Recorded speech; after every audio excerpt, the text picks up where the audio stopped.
हे परसू असं का बरं बसलं आहे का नाही, चला मी तुम्हाला पुढे सांगते. आज सकाळी लवकर उठून छान अशी देवपूजा करून घेतली. आषाढ महिन्यामध्ये आपल्या इकडं लहान मुलींना जीव घालतात आणि परडी पण भरून घेतात. म्हणून सकाळी लवकर उठून स्वयंपाकाला घेतलं.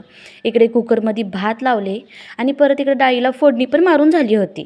परत वांग्याची भाजी केले आणि शेंगाच्या पोळ्या करायला घेतले. बघा शेंगाची पोळी किती मस्त झाली आहे माझी. म्हणजे बघायलाच मस्त नाही, खायला पण मस्त झाली होती, अप्रतिम. अशा सगळ्या पोळ्या बनवून रेडी होत्या आणि परत इकडे पापडं तळायला घेतले. असे रंगीबेरंगी पापडं तळले छान असं आणि परत तिथून गेली मी थेट शेतात.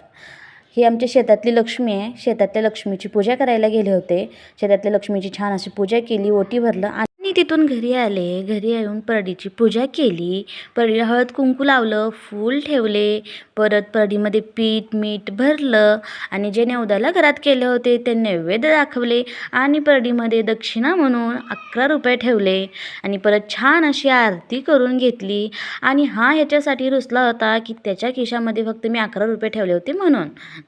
म्हणजे मजाक केलं, कारण ते रुसल्यासारखंच दिसतंय. मग इकडं आमच्या कुमारिका पण आल्या होत्या. त्यांचे पण छान असं पाय धुले, पायाला हळद कुंकू लावलं, त्यांची पूजा केली, तिला फूल दिलं, तिची पण ओटी भरली आणि त्यांची पण आरती करून घेतली आणि परत त्यांना जेवायला पण वाढलं. असा होता आजचा दिवस. तुम्हाला आवडला असेल तर लाईक शेअर सबस्क्राईब करायला विसरू नका. चला बाय.